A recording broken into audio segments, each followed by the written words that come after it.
Kamakailan lamang ay sobrang pinag-usapan sa social media ang naging issue ng magkakapatid na sila Ian De Leon, Matet De Leon, pati na rin si Lotlot De Leon na kamakailan lamang ay nagpa-interview.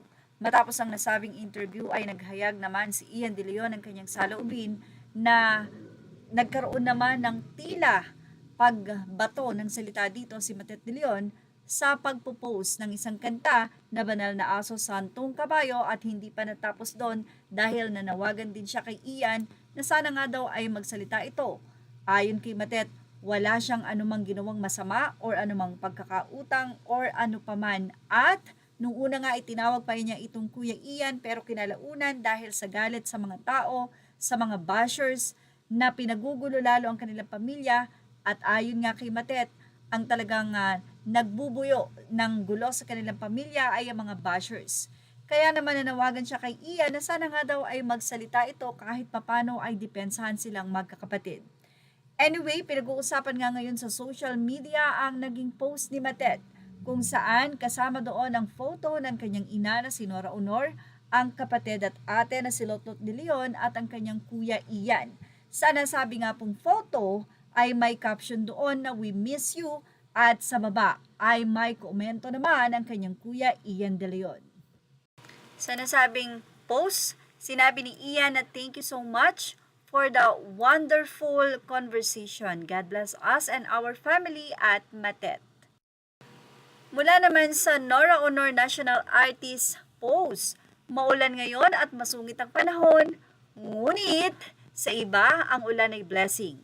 Sa mga kanora, mukhang natutupad na ang ipinapanalangin nila. Ang muling magkabati ang mga anak ni Nora Honor. Kahapon ay nagulat ang lahat sa post ni Matet.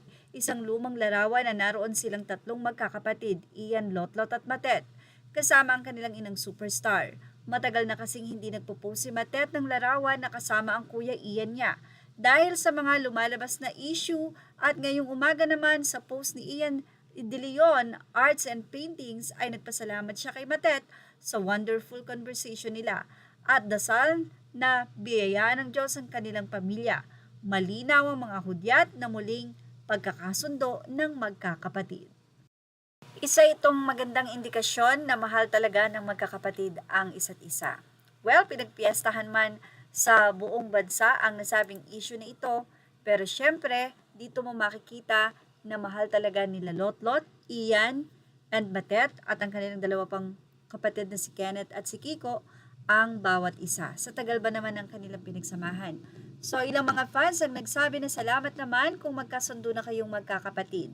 Natutuwa kami bilang fan ng iyong mami at si mami mo galak na galak din siya sa heaven. Very good naman na magkakapatid kayo at nagmamahalan para masaya ang mama ninyo. Depende yan sa dalawang babae dahil kay Ian wala namang issue.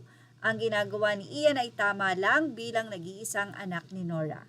Well, sabi nga ng isa, wag nang gawa ng anumang kulay, maayos na, and for sure magiging maganda ang foundation na ginawa ni Ian, lalo na kung makakasama niya ang kanyang ate Lotlot at Matet, na kung saan ay, sabi nga, parang walis yan. Pag mas marami, mas makakawalis ng maayos at pagkakayo ay united. Ibig sabihin, hindi kayo hiwa-hiwalay. At yan ang ating Showbiz Top Update. Images are all credit to the rightful owners. Thank you for watching Showbiz